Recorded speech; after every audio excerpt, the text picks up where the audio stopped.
Everybody. So here we are, March 20th, 2020. The coronavirus pandemic is continuing to go on, and there are several cases that are in Michigan. I haven't heard of any in Lenawee County, which is great for us. I hope you're all doing your part to keep this away from your homes. And that is not necessarily fun.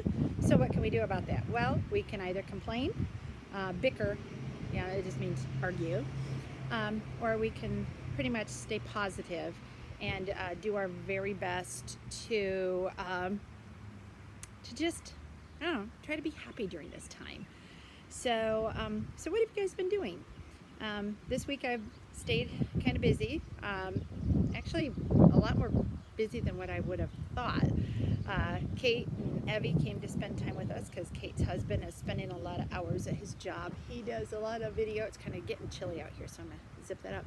He does a lot of videoing for his job, and now he's editing a lot, so he actually has like 60 hours of work in already. It's been a really busy week for him. So Kate and Ev came to hang out with us because some of us are just not liking to be lonely all the time. So they're hanging out with us during this time, and we're all well. So I hope you and your family are well.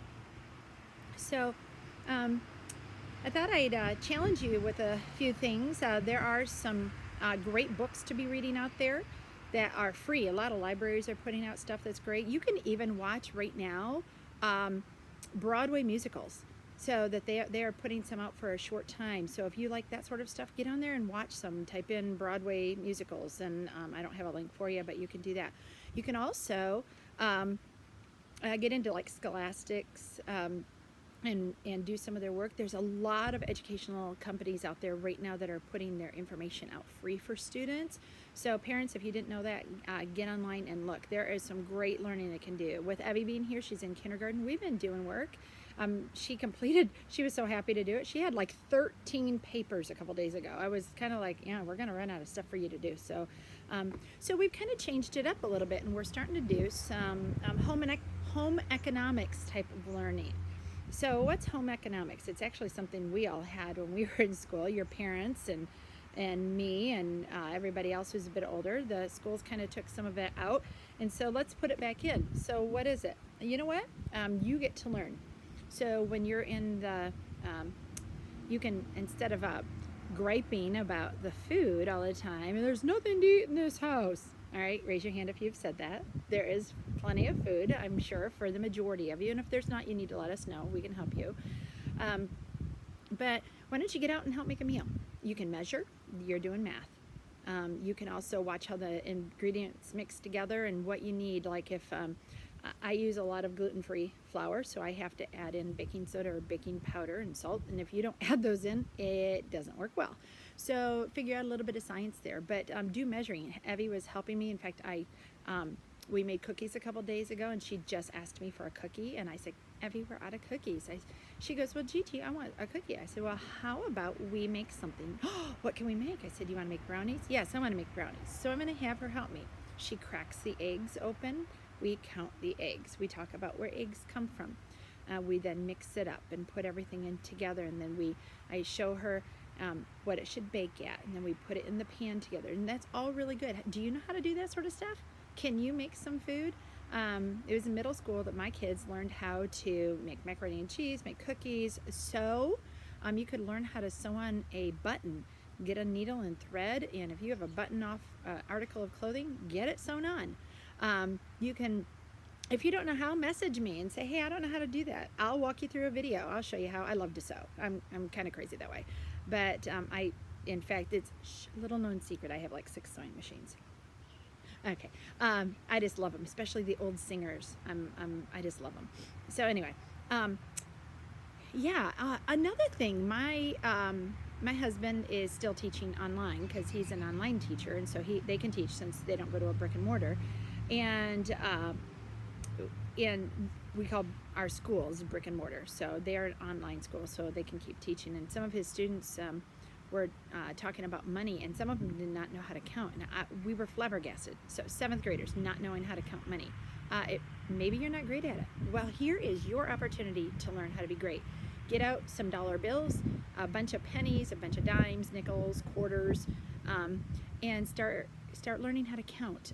I was a bank teller during college. It's how I helped pay for college, and so I did that all through college, and I learned so much.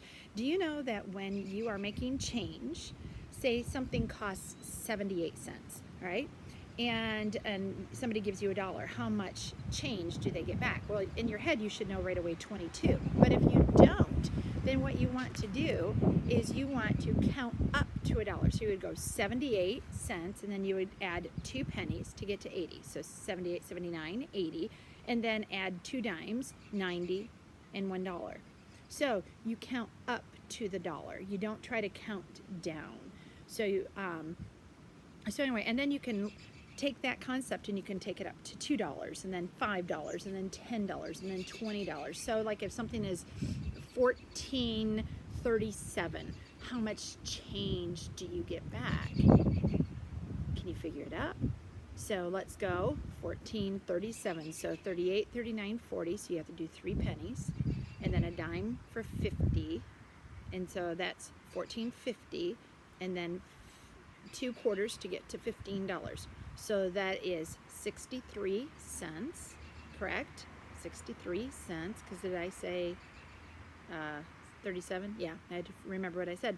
So you would do $5.63 cents, yeah.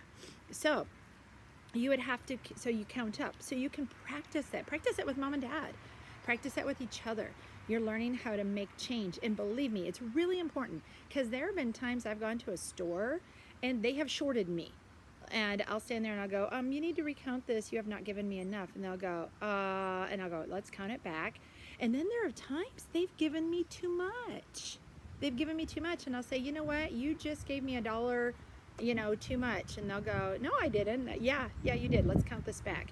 And I'll count to them. So, and don't ever think you don't owe it back. It wasn't yours. It just counted wrong. So we don't want to take money away from businesses, especially right now.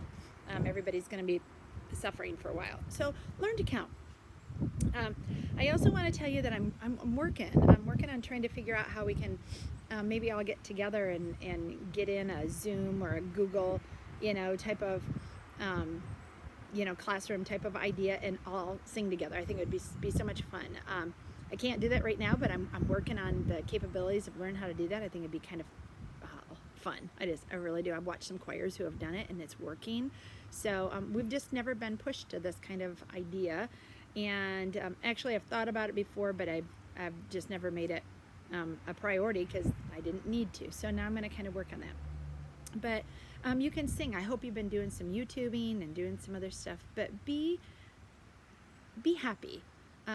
It's one of those things Mom always told me, Barbara, just be happy in all your circumstances. We could complain a lot, but the complaining is not going to do us any good. It just isn't. This is our current state of life, and we do not want this virus to infect our community and kill our loved ones, or even cause lung damage, which it can for some people. So we really do want to make sure that we're taking this seriously and staying safe. So which means the social distancing. So and that's okay. So and then I still want to encourage you to reach out and help those around you who need it. And if there's an elderly person especially who's needing some things, they're very frightened about going out. I saw a lady the other day. I ran into Aldi's, and when I came out, I knew her, and her husband was there. He was walking very slow with a cane, and my heart just, you guys know me, I'm like such a mom anyway, but my heart was just hurting. And I came up and I said, let me take your cart back for you. I said, here, I can give you a quarter and I'll take your cart back for you. And I said, and how are you? How's your husband? She goes, well, my husband just was diagnosed with a brain tumor. And I said, well, what are you doing out here? She goes, well, I needed some things. I said, if I wish I would have known, I would have gotten them for you. What are we just doing? That is all to say, what are we doing to at least ask our elderly neighbors, what do you need? How can we help you? They are the ones, they're really susceptible. And actually my age group too, they're actually saying that the 20 to like 55 age is very susceptible to it too. So don't think that like your parents and some of your older siblings that are in their 20s aren't. They're very susceptible to this too. We just have to really be careful. We're going to make it through this. We are going to make it, and we are going to be back together. And at least I hope so, because you 8th graders, I'm going to cry. I just love you to pieces, and to think that this would just take away the rest of our school year just is like a knife in my heart. I want to be with you, and I want to be spending time and having fun getting our spring music together, because I just love it, and y'all are wonderful. Yeah, my kids live down south. I was talking to Kelsey Lee earlier. She lives in Alabama, and they say y'all all the time. So that's where that came from. But you guys are just great. I just love you to pieces, and I want you to be healthy. And we will figure out how to get together again. Okay? So I'm sending my love, and stay healthy. And let me know if there's anything I can do for you guys. And we're just, I know we're missing each other, but do great things. Okay? Do some school. Don't sit around in your hiney all day. Yeah, we're just going to gain weight and we're going to be fat. So don't do that. I went out and took my walk earlier. So stay busy, okay? All right, you guys, take care. Talk to you soon. Bye-bye.